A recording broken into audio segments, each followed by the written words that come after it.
الحمد لله والصلاة والسلام على أشرف الأنبياء والمرسلين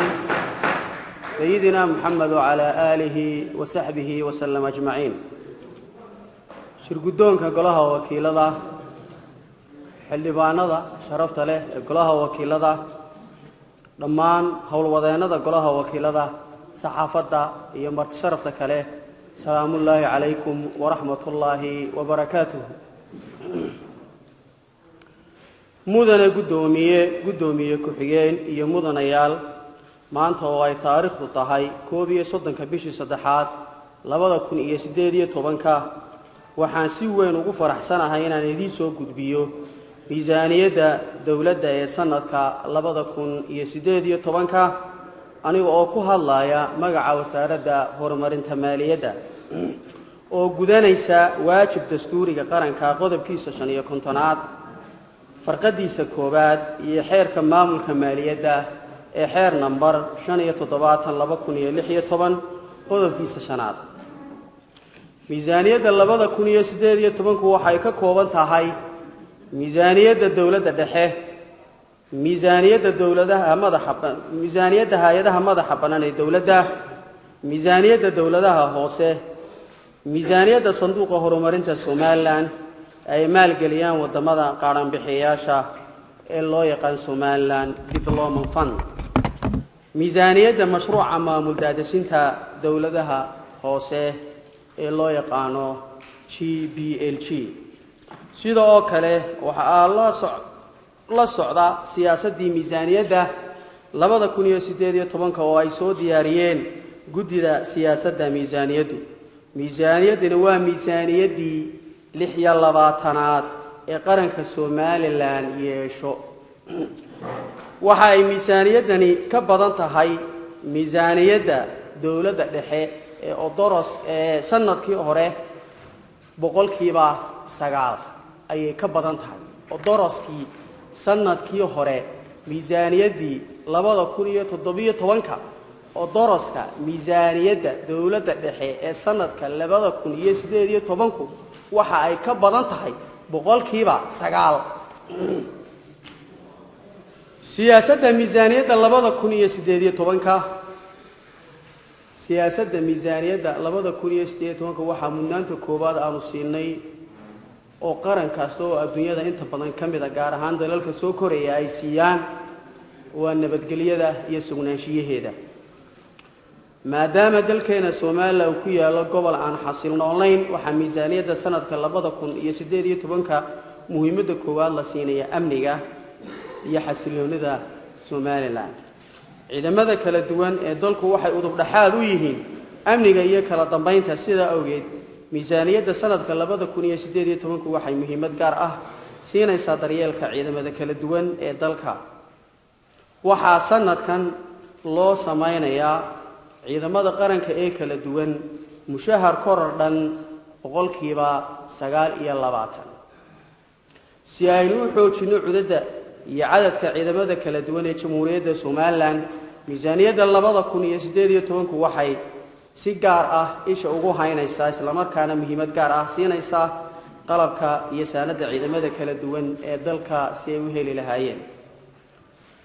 waxaanu la soconnaa amniga sugnaanshiyihiisa iyo ilaalintiisa waxa uu dhaxal sidoo kale oo ah cadaalad marka la helo amni waa la helayaa si cadaaladda aynu sugno waa inaynu tayeynaa bahda garsoorka oo ah bahmad bannaan waxaanu la soconaa qarankan inuu qarankani ka kooban yahay 3 gacmood ama 3 dhadhaarka fulinta iyo xeer dejinta iyo dhadhaarka garsoorka miisaaniyadana waxay si gaar ah u siin doontaa inaynu xoojino tayeyno garsoorka kala duwan ee dalka miisaaniyadani waxa ay muhiimad gaar ah siinaysaa sanadkan 2018 wax soo saarka maadaama dalkeena loo yaqaan dalalka ku dhisan waxyaabaha dabadda ka soo dhoofistaan dhaqaalaheennuna uu ku xidhan yahay si arintaa aynu uga maaranno waa inay miisaaniyadda qaranku ay siisaa muhiimad aad iyo aad u weyn wax soo saarka beeraha ayaynu siinaynaa muhiimad aad ah ayaynu siinaynaa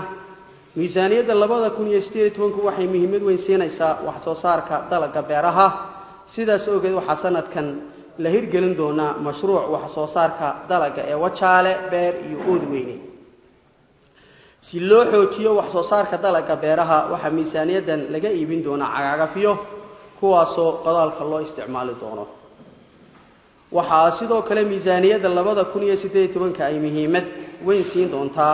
horumarinta abuurka beeraha isla markaana waxa la hirgelin doonaa mashruuca abuur badinta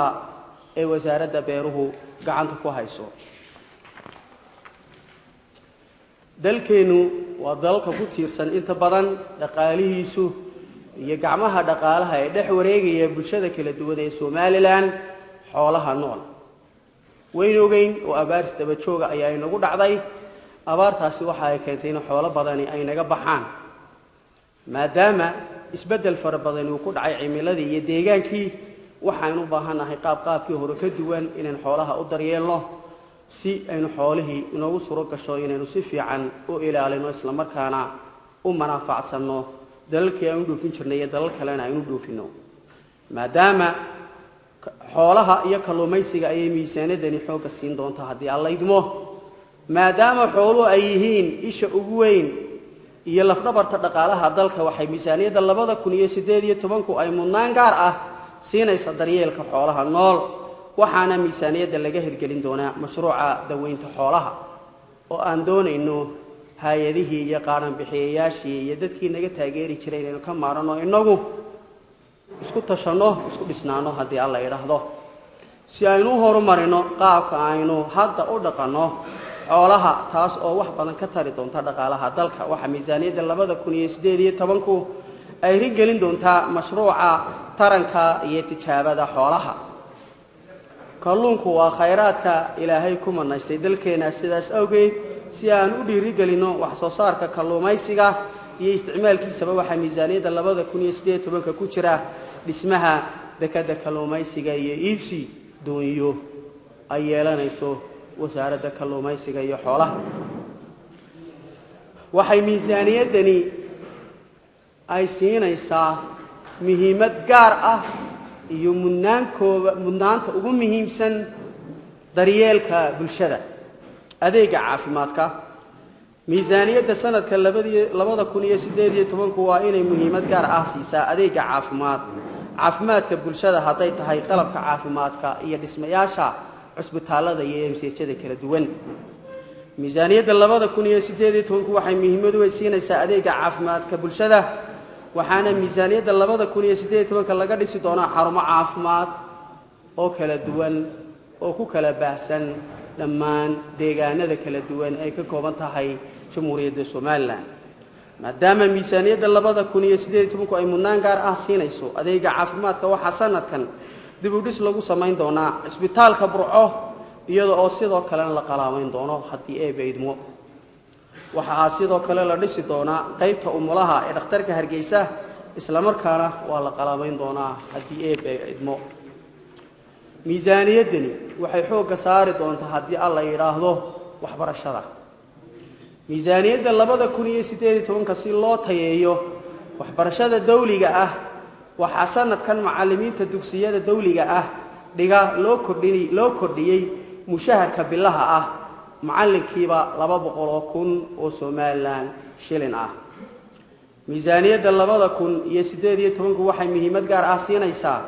adeega waxbarashada taas oo sanadkan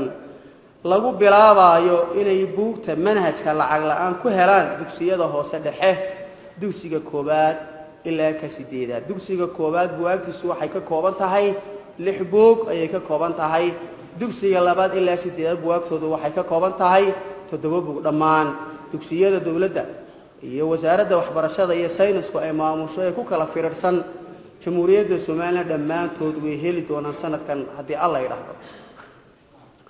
waxa sidoo kale miisaaniyadda 2000 ay ahamiyad weyn siin doontaa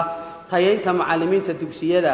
waxaana si dhameystiran loo qalabayn doonaa dugsiga tababarka macallimiinta si loo soo saaro arday tayo leh waxay miisaaniyaddani si guud xooga u saaraysaa labada meelood ee adduunyada horumarina ugu muhiimsan oo ah ciidanka kala duwan haday tahay booliis haday tahay asluub haday tahay ciidamada kale ee xooga dalka jamhuuriyadda Soomaaliya macallimiinta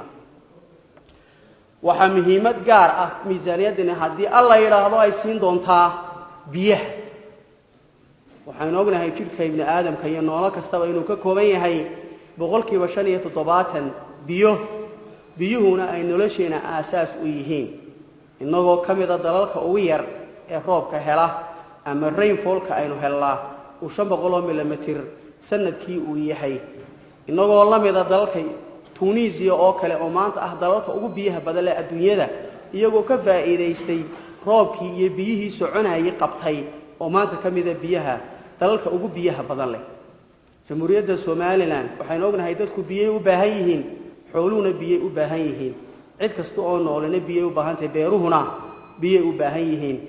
tamarta oo muhiimad gaar ah inoo ahayna biyo u baahan tahay sidaa darteed miisaaniyadda waxaan xoogga siin doonaa biyaha miisaaniyadda sanadka 2018 waxay mudnaan gaar ah siinaysaa khayraadka biyaha waxaana la hirgelin doonaa mashaariic ay kamid yihiin dhismo biyo xidheeno qodista ceelal biyood cusub iyo daryeelka ceelashii hore u jiray ee biyaha laga soo saaray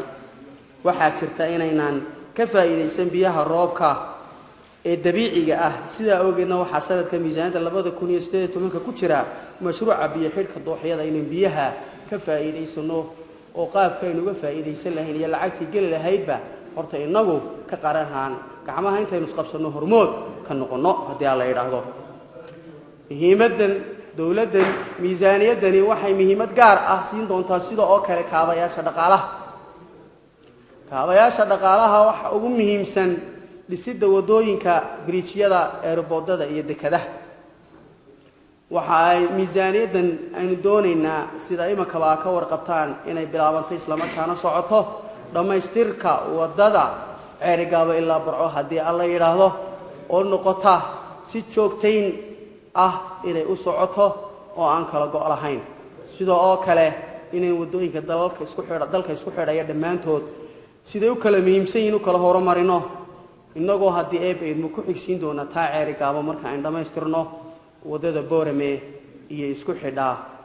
loo yacado haddii alla yiraahdo miisaaniyaddani waxa ay siinaysaa muhiimad gaar ah dhalinyarada iyo shaqo abuurka shaqo la'aanta dalka ka jirta waxa lagu qiyaasaa inay dhan tahay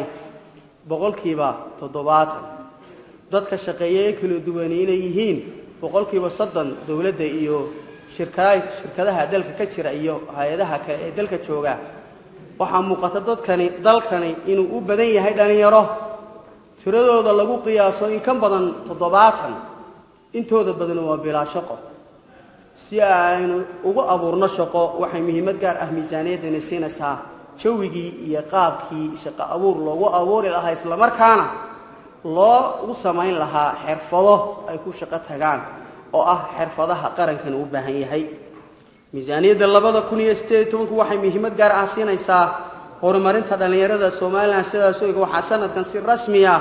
loo aasaasi doonaa sanduuqa horumarinta dhalinyarada jamhuuriyadda Somaliland.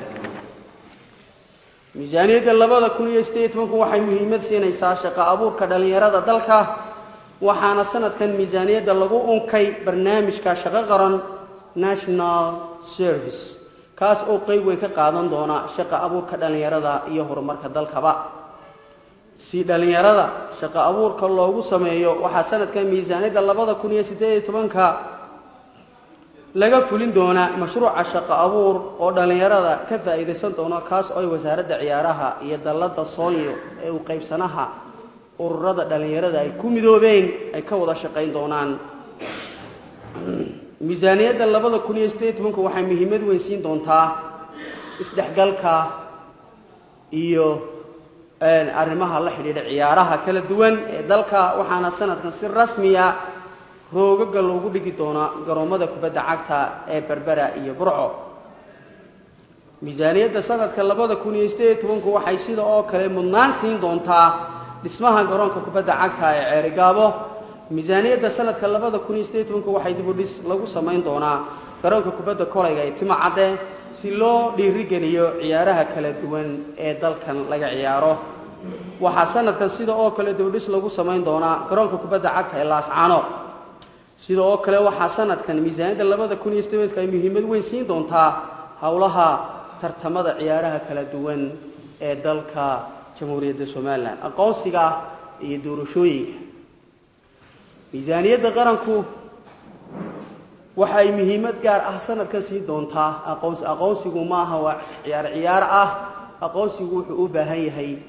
agabkiisii in la kaydsado, aqoontiisii lala yimaado, isla markaana sidii loo soo gadan lahaa loogu talagalo. wax bilaash ah oo meel yaala maaha, waa wax u baahan in la iibsado. waa in mudnaanta la siiyaa kamera dhalinta dadaalka loogu jiro sidii aqoonsi buuxa loogu heli lahaa caalamka. sidaas awgeed miisaaniyadda 2018 waxay la kordhiyay kharashka madaxigaha aqoonsi raadiska. ayaan sanadkan mudnaanta koobaad siinay wasaaradda arrimaha dibadda iyo iskaashiga caalamiga ah si aan u helno una raadino oo soo dhaweyno aqoonsi raadiska muddada dheer ee ku daba jirnay, taasoo muhiimad gaar ah oo ah dalkan isla markaana duruufo badan oo inagu xeeran xallin doona. miisaaniyadda 2018 waxa ay xoogga saaraysaa in la helo ku talagalka qoondaynta oo la xidhiidha arrimaha doorashada. dalkan wuxuu ku caanamaalay inuu qabsado doorashooyin xor ah oo xalaal ah.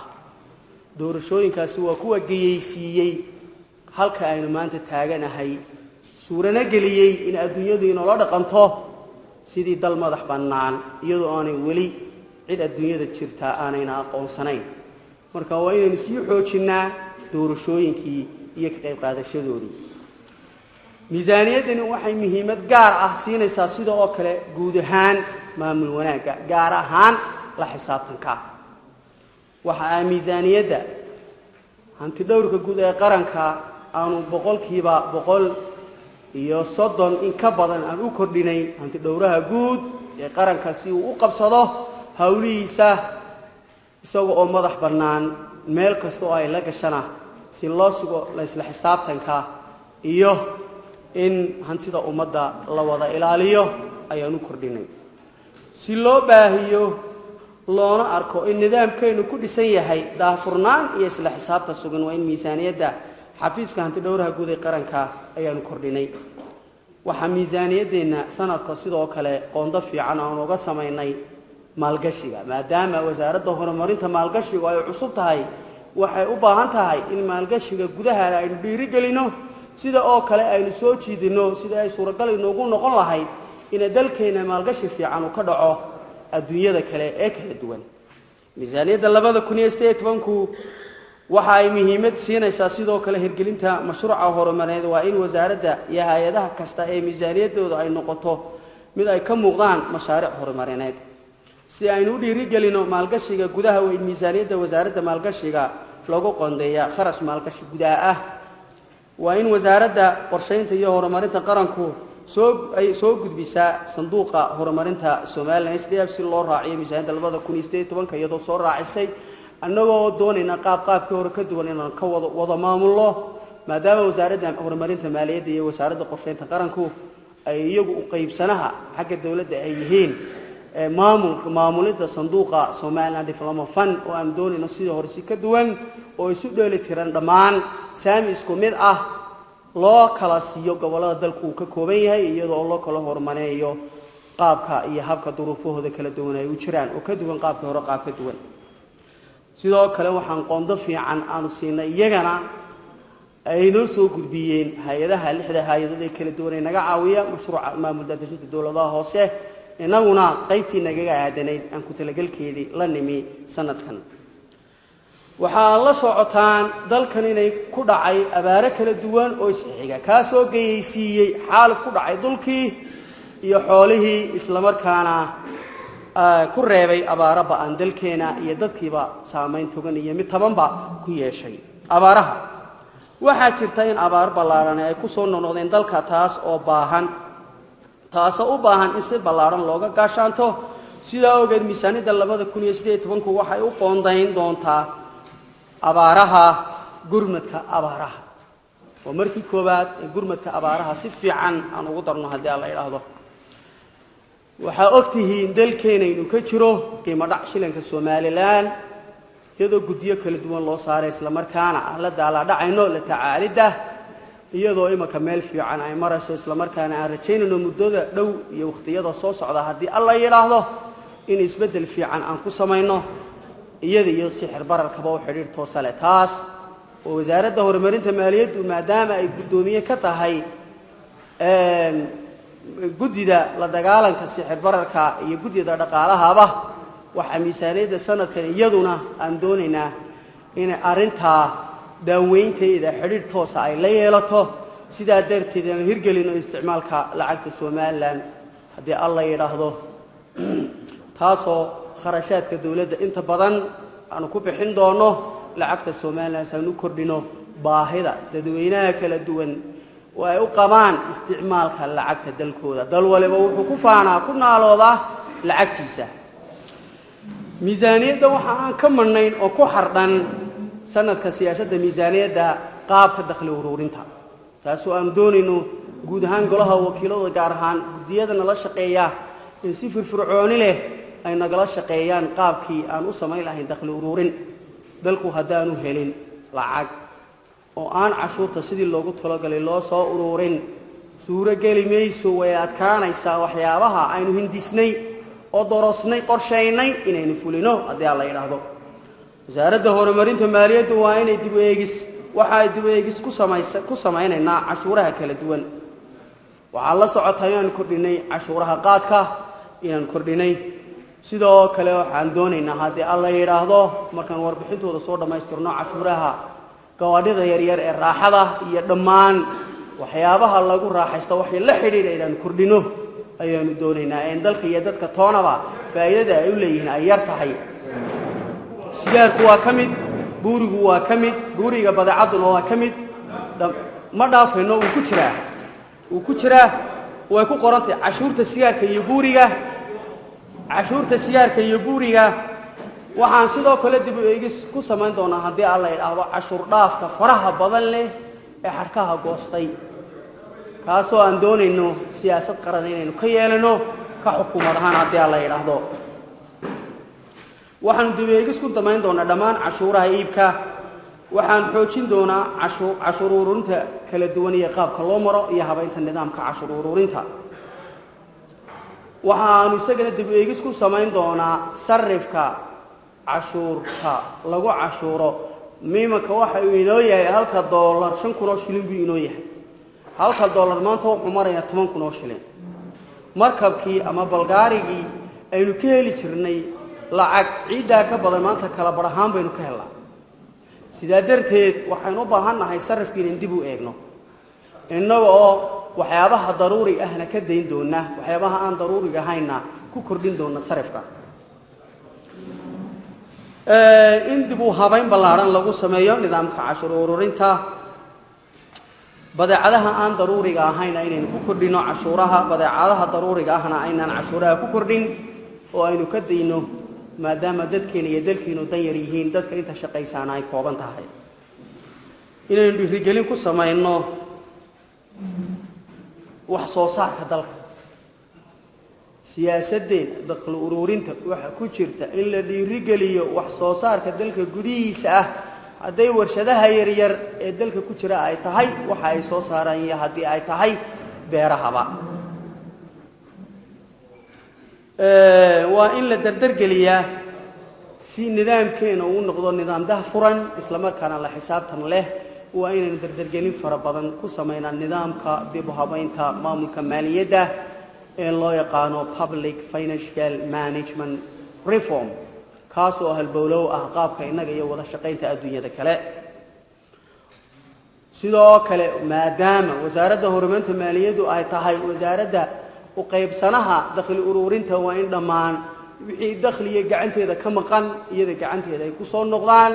oo hay'ad kale oo dawladeed oo dakhli ururin ka taanay jirin oo ay noqotaa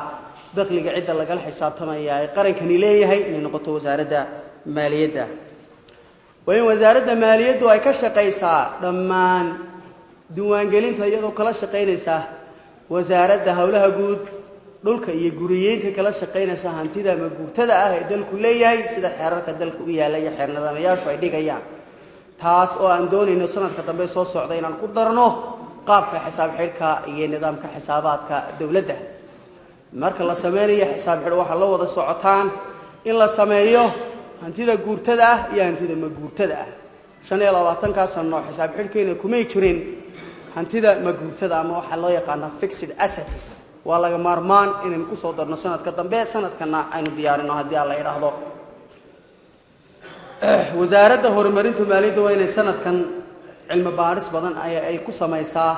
cashuurta xawaaladaha waxaan ogaanay dalal badan oo kamid ah dalalka soo koraya iyo dalalka dhaqaalahoodu korayba iyo dalalka ku yaala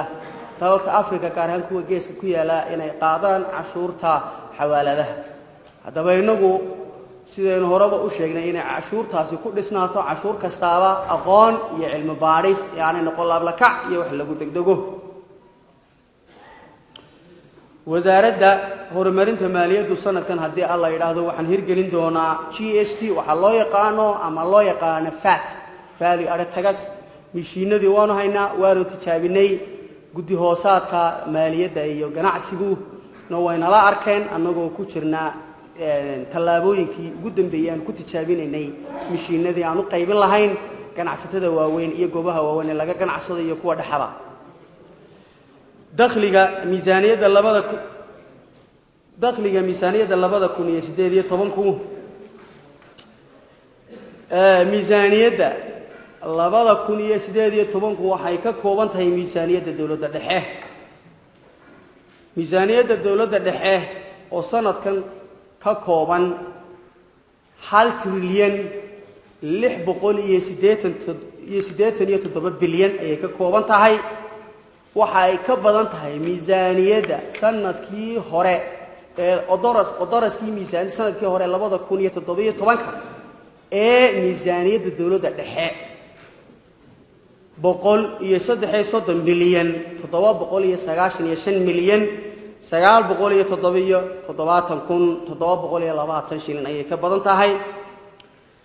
miisaaniyadda hay'adaha madaxa banaan ay miisaaniyadda ka kooban tahay oo ah 115 bilyan 504 milyan 536 shilin miisaaniyadda dawladaha hoose oo iyaduna ka kooban sanadkan 284 bilyan 419 milyan 791 shilin waxa ku jiro oo kale sanadkan miisaaniyadda sanduuqa horumarinta Somaliland oo ah 79 bilyan 598 milyan 658 shilin waxa ku jira mashruuca GLBG maamul daadsinta dawladaha hoose oo isaguna dhan 250 bilyan 260 milyan miisaaniyadda sanadkan 2018 guud ahaan waxay dhan tahay 2 trilyan laba boqol iyo 18 bilyan 728 milyan 985 kun 769 shilin ayay ka kooban tahay waxay ka badan tahay oo doroskii guud ahaan miisaaniyadda sanadkii hore ee 2017 2% boqolleyda marka loo eego marka lacag ahaan loo eegana 43 bilyan 678 milyan 630 kun iyo 107 shilin ayay ka badan tahay miisaaniyaddan waxaan rajaynaynaa inay ka kala imanayso kastamada cashuuraha bariga isgaarsiinta liisamada ganacsiga kabka dawladaha hoose macdanta kalluumaysiga kirooyinka maxjarada dakhliga hay'adaha madaxa bannaan dakhliga dawladaha hoose 2% ka gobolada bariga dakhliga fuel liifiga inaga soo gala deeqaha caalamiga ee tooska ah sida Somaliland Development Fund mashruuca maamul daadin dawladaha hoose deeqaha mashaariicda banka khidmadaha faa'iidooyinka iyo kirada dekada berbera siyaasadda kharashka ee sanadkan haddii idmo waxaanu bilownay wadi doonaa adeegsiga software-ka loo yaqaano Somaliland Financial Management Information System kaas oo dunida dhan isticmaasho gaar ahaan dunida soo koraysa iyo kuwa dhaqaalahoodu aad ku kobcayo sida Singapore iyo Malaysia oo kale kaas oo dhameystirnay tijaabadiisii tababarkiisina aan bilownay dhameystirkiisii gabagabadiisina aan ku jirno kaas oo sanadkan mashruuc ahaan isagoo tijaabo ah barbar wadi doono nidaamkeena hore hadii la yiraahdo siyaasadda kharash gareynta waxa ku jirta sida xeerka maaliyadda xeerka 75 ama 572 uu dhigayo inaan dib eegis ku sameeyno qaabka dakhliga ururinta iyo kharash gareynta ee sanadka 18 bishu markay tahay sanadka bartankiisa aan dib eegis ku sameeyno wasaarad kasta iyo hay'ad kasta oo ka tirsan xukuumadda Jamhuuriyadda Somaliland kharash gareynteeda waa inay soo raacaysaa dhammaan documentiska muhiimka u ah siideynta kharashaadka sida oo kale kii hore markii loo sii daayo kii horena xisaab xidhkiisii iyo kharash gareyntiisina waa inay keento haddii kale looma sii deynayo waxaan doonayaa in yar inaan milicsano miisaaniyaddii hore iyo xaalkeedii xeerka khasnada dawladda ee bishii koobaad ilaa bishii 12aad ee 2017 haddii aan warbixin kooban ka bixiyo natiijadii ka soo baxday oo daraskii miisaaniyadda 2017 dakhliga dhabta ah ee ina soo galay bishii koobaad ilaa bishii 12aad sanadkii 2017 ee sanadkii hore ah wuxuu noqday 1 trilyan 187 bilyan 327 milyan 276 kun iyo 55 shilin halka ku talagalku oo ahaa bisha koobaad ilaa 12 inay naga soo gasho marka laga reebo deeqdii banka adduunku inagu caawiyay 1 trilyan 508 bilyan 800 oo milyan waxa dakhligu hoos u dhac ku dhacay 321 bilyan 427 milyan 723 kun 945 shilin oo noqonaysa boqolkiiba 12 miisaaniyaddii dawladda dhexe ee sanadkii 2017 waxa hoos u dhac oo duruskeedii ku dhacay marka aynu xisaabinay ogaanay xaqiijinay soo taabanay dakhliga dhabta ah ee ka soo xarooday sanadkii 2017 hoos u dhac dhan boqolkiiba 12 macnaheedu waxa weeye dakhliga dhabta ah ee ka soo xarooday miisaaniyadda sanadkii 2017 oo daraska miisaaniyadda sanadkan wuxuu dheer yahay boqolkiiba 30 arintaas oo u baahan in guntiga la xidho xukuumad ahaan la iska kaashado xildhibaanaduna taageeradii looga baahnaa ay nagu caawiyaan isla markaana la bar istaagaan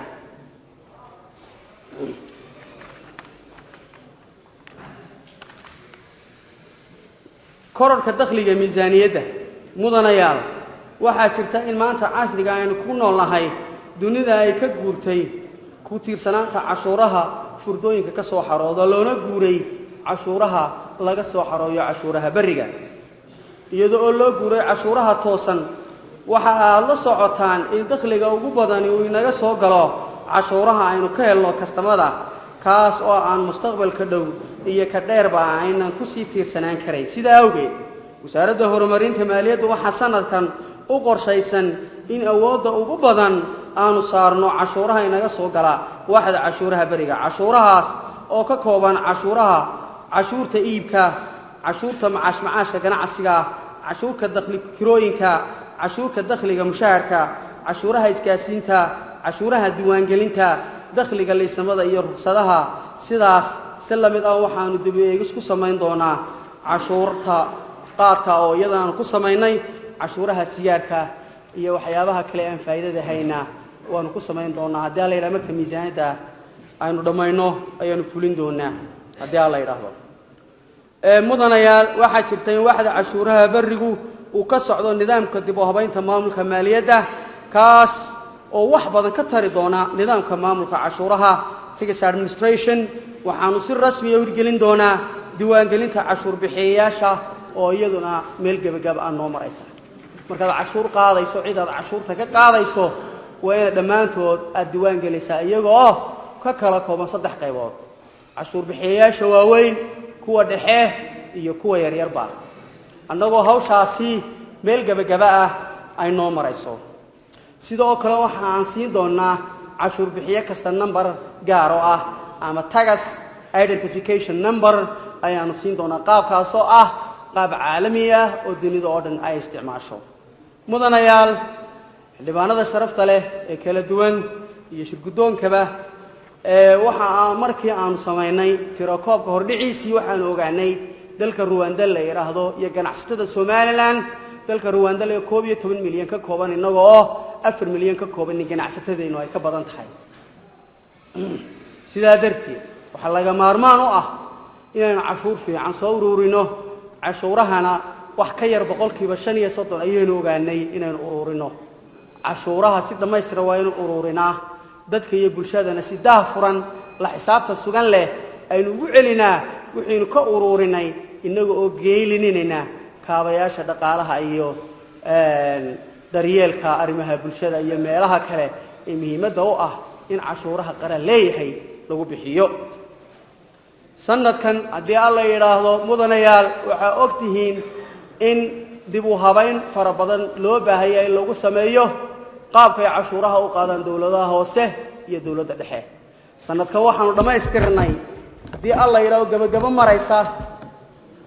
siyaasadda cashuuraha ee heer qaran taasoo aan geyn doono dhawaan golaha wasiirada sidoo kale haddii laga maarmaan u noqotana baarlamaanka aan keeni doono taasoo aanu doonayno dawladaha hoose iyo dawladda dhexe cashuurtooda iyo qaabka cashuurahoodu inay xayndaab iyo siyaasad cad u kala yeeshaan maanta dawladaha hoose cashuuraha qaadaan way qasan yihiin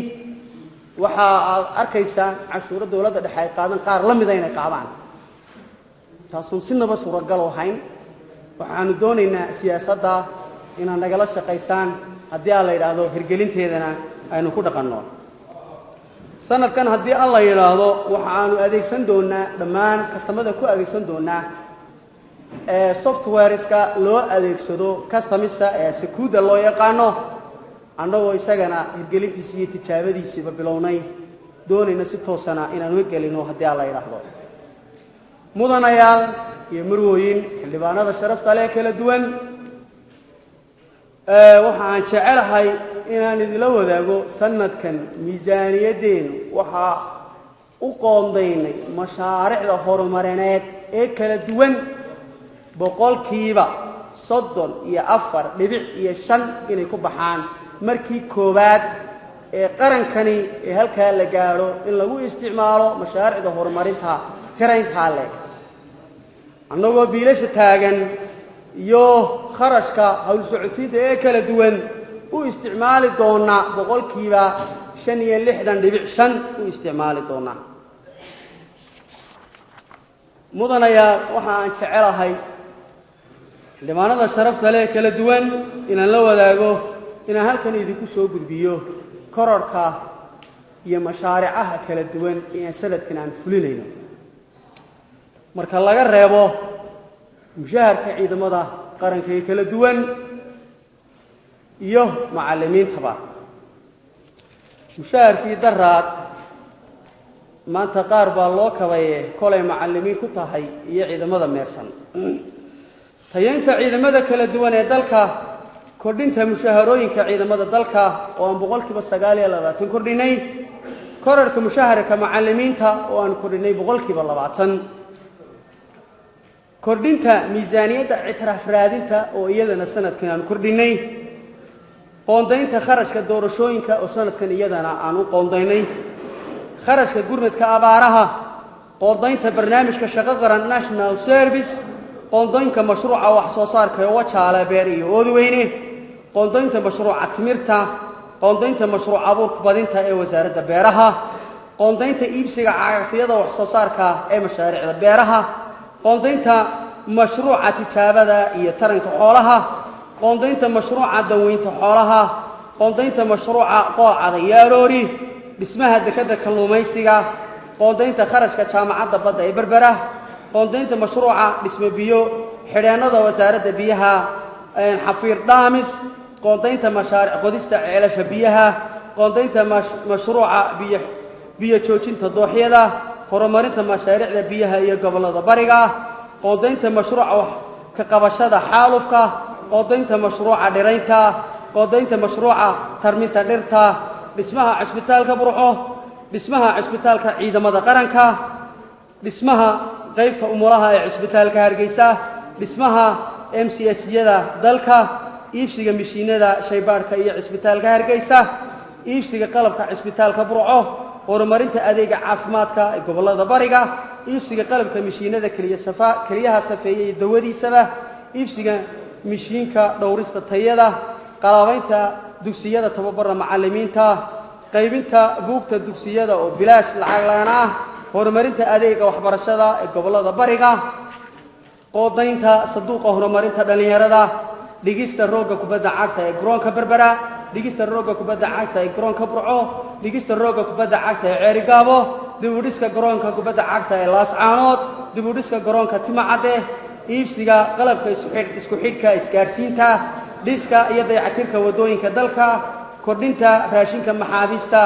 xoojinta golayaasha sharci dejinta si ay u soo saaraan xeerar tayo leh iyo hay'adaha kale ee dalka ay u qaabilsan shuruucda taageeridda iyo tayeynta saxaafadda dawliga ah iyo ta madax bannaanba mudanayaal xildhibaanada sharafta leh haddaan halkan idinku soo gudbiyo horumarinta maamulka sanadkan waxay kaba tahay miisaaniyaddeena boqolkiiba 35 oo ka kooban golayaasha xeer dejinta madaxtooyada wasaaradda maaliyadda iyo hay'ado kale tayeynta amniga boqolkiiba 60 ayuu miisaaniyadda ka yahay horumarinta caafimaadka boqolkiiba 5 buu ka yahay oo afar ka ahaa horumarinta waxbarashada oo awal 7 ahaa imika wuxuu yahay boqolkiiba 8.4 ayuu yahay horumarinta tamarta oo boqolkiiba 2 hay'adaha dhaqaalaha ka shaqeeya boqolkiiba 2 ayuu ka yahay miisaaniyadda qaranka horumarinta wax soo saarka boqolkiiba 2 ayay ka tahay horumarinta kaabayaasha dhaqaaluhu wuxuu ka mid yahay sanadkan boqolkiiba 4.7 ayuu ka mid yahay horumarinta biyuhu boqolkiiba 1 ayay ka mid tahay iyo hay'adaha kale qarankuna marka la isu geeyo boqolkiiba 4.3 sida wasaaradda diinta oo qaafta maadaama dalkani boqolkiiba 100 dal muslimiin uu yahay iyadana miisaaniyaddeeni koror ayaanu ku sameynay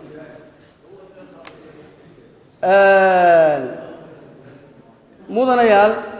xildhibaanada sharafta leh kharashka shaqaalaha sanadkan ku isticmaalayno miisaaniyaddan wuxuu ka yahay boqolkiiba 9.2 ayuu ka mid yahay kharashka hawl socodsiinta ee kala duwan waxa uu ka mid yahay boqolkiiba 21 mashaariicda dawladda sanadkan kharashaadka aynu ugu talagalnay wuxuu ka mid yahay boqolkiiba 34.5 mudanayaal sanadkan biilasha taagan aynu bixinayno haddii la ilaa sanadkan wuxuu ka yahay boqolkiiba 5.3 gabagabo mudane gudoomiye ku-xigeenada iyo mudanayaasha kale golaha wakiilada waxaa jirta in dhaqaalaha dalkeenu uu ku tiirsan yahay xoolaha nool taas oo sanadkan u dambeeyay ay saameyn taban ku yeesheen abaarihii cuslaa ee ku habsaday deegaanada dalka isla markaana ay noo raacday xayiraadii lagu soo rogay xoolaheena taas oo si ballaaran u saamaysay dhaqaalaha kala duwan dalka isla markaana sababtay hoos u dhac dakhli iyo sicir barar maadaama dalkeenu aanu lahayn wax soo saar weyn haddaba waxaa naga go'an in aanu ka midhodhalino oo doorska dakhliga miisaaniyadda 2018 sidaa awgeed waxaa si sharaf leh idinka codsanaynaa ansixinta miisaaniyadda idin hortaala ee sanadka 2018 lifaaqa wax ka beddelka tacriifada yar sida tacriifadaha liisamada oo kale ee ku lifaaqan sanadkan mudanayaal xildhibaanada sharafta leh miisaaniyaddii hore ee qaranka loo qaban jiray waxay kaga duwan tahay miisaaniyadda waxaa loo yaqaanaa miisaaniyadda waxqabadka ama capital and performance budgetary system sanadkii hore waxay ahaan jirtay miisaaniyaddeenu mid ku dhisan qaabka isu dheelitirka kharashka iyo dakhliga line item budget taas oo ay ka daahfurnaan tahay ka qaybgalkeeda bulshaduna ay ka qayb gashay la xisaabtankeeduna uu sugan yahay qaabka loo odorasay loo saadaaliyay loo qorsheeyay miisaaniyaddeeduna uu leeyahay habraaca caalamku u sameeyo noocyada miisaaniyadaha qaranka marka loo dejinayo dhammaan wixii ku xilnaa iyo shuruudihii loo baahnaa waan wada marnay mudanayaal xildhibaanada sharafta leh waxaan mar labaad iyo mar saddexaad guddoonka sharafta leh guddoomiyaha golaha wakiilada guddoomiye ku-xigeenka labaad ee golaha wakiilada guddoomiye ku-xigeenka koowaad ee golaha wakiilada dhammaan guddoomiyaasha gudahoosaadada ku-xigoonadooda xildhibaanada kala duwan ee golaha wakiiladaba si sharaf leh qadarin leh xushmad leh ixtiraam leh idinka codsanaya in miisaaniyadda qaranka aynu ansixisaan maadaama muddo dhaaf ay miisaaniyaddii ahayd annagoo ku diyaarinay 2 bilood iyo maalmo gudahood waxaas oo dhan iyo tacabka ay soo mareen wasaaradda maaliyadda annagoo kaashanaynay gudahoosaadka golaha wakiilada iyo guddida wasiirada ah ee nala dejinaysay siyaasadda iyo khubaro kala duwan oo dalka gudihiisa iyo dibaddiisaba ah mudanayaal xildhibaanada sharafta leh waxaan idiin ballan qaadayaa inay miisaaniyaddu noqoto mid daahfuran la xisaabtankeedana aan ka wada soconno maalin kasta cid kasta oo u baahatana aan tusno maaha miisaaniyadda wax qarsoon qaran kastaba miisaaniyaddiisu waa bannaanyaal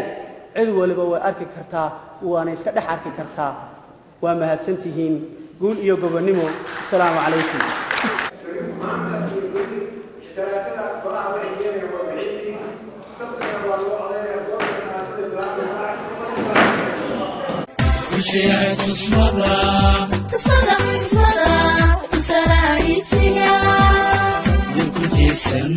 Ku tiigsano